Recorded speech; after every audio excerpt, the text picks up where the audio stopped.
बोल रहे हैं, देश के नागरिक नहीं है क्या? देश के नागरिक नहीं है क्या? ये ध्वज उतार लेते फिर अपन बात करते।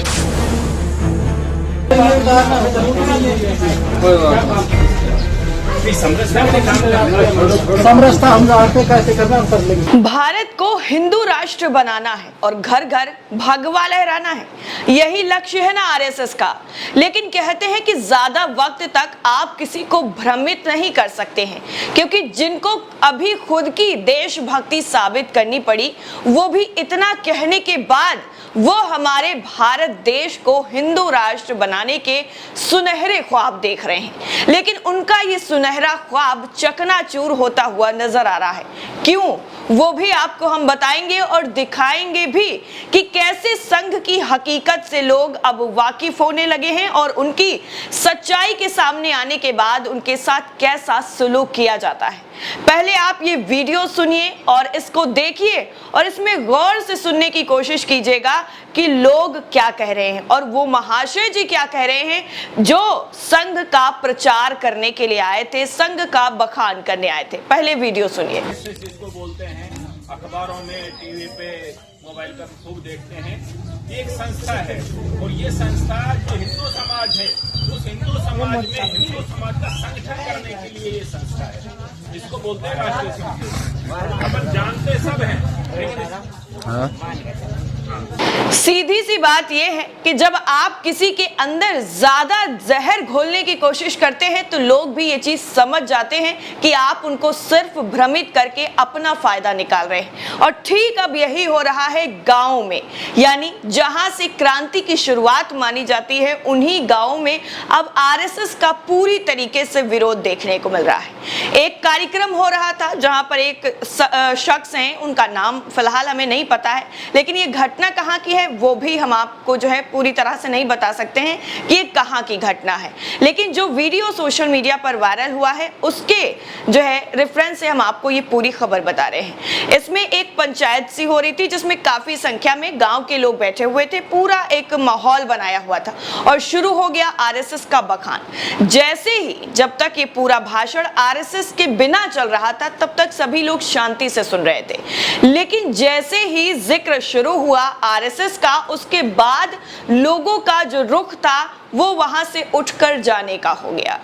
अगर अभी आपने ध्यान से वीडियो नहीं देखा था तो स्क्रीन पर आपकी फुल पर है ये, इस वीडियो को देखिए। जैसे ही आरएसएस का एक शब्द कि ये वो संघ है जो हिंदुओं की रक्षा के लिए बना है, ये वो संघ है जो हिंदुओं पर किसी तरीके का कोई खतरा आता है, कोई मुसीबत आती है, उनके जो है रक्षा करते हैं, जैसे ही ये बात उनके मुंह से निकली उधर लोगों का उठकर जाना शुरू हो गया और वहां से निकलने लगे। तब बाद में गिड़गिड़ाते हुए उस शख्स ने कहा कि अगर आपको इस झंडे से दिक्कत हो रही है, इस भगवे झंडे से दिक्कत हो रही तो हम झंडा उतार देते हैं, लेकिन आप लोग प्लीज बैठ जाइए। लेकिन लोगों ने कहा नहीं भैया, हमसे नहीं हो पाएगा, जो तुम यहाँ पर करने आए हो वो हम तुम्हें करने नहीं देंगे, क्योंकि हम सब कुछ जान चुके हैं। अब लोगों का जो व्यवहार था, जो रुख था, जो उन्होंने सुलूक किया, उससे तो साफ तौर पर यही जाहिर है। और शुरुआत में उस शख्स ने जो कहा था वो आपको एक बार बता देते हैं। उन्होंने कहा कि ये जो राष्ट्रीय जो है, इन्होंने राष्ट्रीय संघ का झंडा बताया और कहा कि ये झंडा हम सब की हिफाजत करेगा, ये झंडा वो झंडा है जो हिंदुओं के लिए सबसे बड़ा होना चाहिए। इस तरह के शब्दों का इस्तेमाल इन्होंने किया। अब ये बात रही आरएसएस की। अभी कुछ दिन पहले ही खुद को महामंडलेश्वर कहे जाने वाले यति नरसिम्हानंद ने तो सीधा सीधा हमारे राष्ट्रीय ध्वज का अपमान किया था, घोर अपमान किया था और उसका बहिष्कार करने की बात कही थी। खुले आम उसने एक वीडियो बनाया और वीडियो के जरिए 15 अगस्त से पहले उसने इस तरह का भ्रमित करने वाला बयान दिया और ये बताया कि हर घर तिरंगा नहीं, हर घर भगवा झंडा होना चाहिए। तिरंगे ने हमें बर्बाद कर दिया है, लेकिन इसको ये चीज याद नहीं है कि इस तिरंगे को पाने के लिए कितने लोगों ने खून बहाया है, कितने लोगों ने अपनी कुर्बानियां दी हैं, कितने लोगों का खून बहा है, तब जाकर हमें ये तिरंगा झंडा नसीब हुआ है। लेकिन ये लोगों के बीच में भ्रम पैदा करने से बिल्कुल बाज नहीं आते। अब आपको बता दें कि ये वीडियो किसने शेयर किया है और इस वीडियो में क्या लिखा गया है। ट्विटर पर इस वीडियो को शेयर किया गया है विंग कमांडर रिटायर्ड अनुपमा आचार्य की तरफ से, यानी विंग कमांडर रही हैं ये, अभी रिटायर हो चुकी हैं। इन्होंने इस पूरे वीडियो को शेयर किया है और एक वीडियो को शेयर करते हुए इन्होंने लिखा भी है कि जैसे ही संघ यानी आरएसएस का नाम लिया, लोग उठकर चले गए। अब लोग इनकी हकीकत समझने लगे हैं। ऐसा ही रहा तो क्या पता किसी एक दिन ये पिट भी जाएंगे। इस तरह से उन्होंने अपने जो है वीडियो को शेयर करते हुए लिखा है और बताया है कि अगर इसी तरीके से लोगों के अंदर जागरूकता आती रही, लोग इनकी हकीकत समझते रहे, तो वो दिन दूर नहीं है जिस दिन इन्हें पिटाई का भी सामना करना पड़ेगा।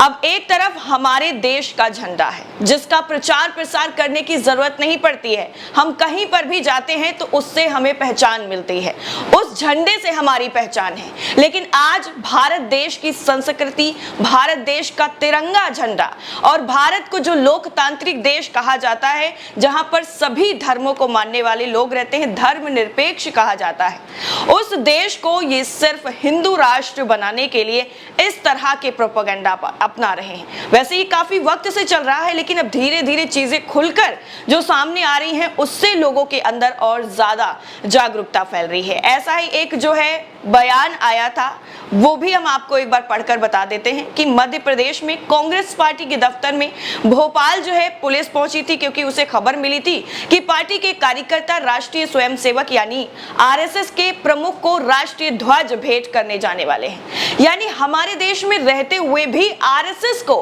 हमें भेंट करना पड़ेगा तिरंगा झंडा, कि आप इस तिरंगे झंडे का सम्मान करिए, भगवा झंडे का भी सम्मान करिए। लेकिन जो राष्ट्रीय ध्वज है वो हमारे लिए कितना मायने रखता है उसका तो आपको एहसास होना चाहिए ना, लेकिन वो नहीं। अब जैसे ही ये खबर पुलिस प्रशासन को चली तो पुलिस प्रशासन वहां पर जाकर मुस्तैद हो गया। क्यों?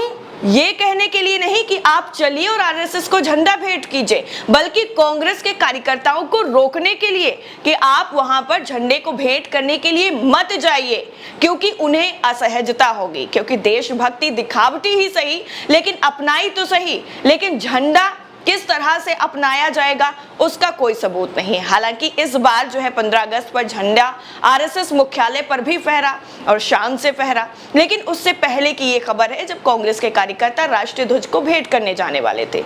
लेकिन अब ऐसे में एक सवाल ये जरूर उठता है कि जब आरएसएस की सुरक्षा के लिए सरकारी पुलिस फोर्स तैनात कर दी जाती है और सरकारी पैसे पर उनकी सुरक्षा की जाती है, तो क्या सुरक्षा सिर्फ इसलिए की जा रही है कि वो लोगों के बीच में जाकर तिरंगे का महत्व कम करके भगवा झंडे का महत्व ज्यादा बताएं, और वो ये बताएं कि भगवा झंडा जिसको आरएसएस का जो है झंडा कहा जाता है, उसके नीचे आकर सभी हिंदू महफूज है। क्या तिरंगे झंडे के नीचे आकर कोई महफूज नहीं है? क्या वहां पर लोग सुरक्षित महसूस नहीं कर रहे हैं, इसलिए इन्हें अपने लिए इस तरीके से प्रचार करने की जरूरत पड़ रही है?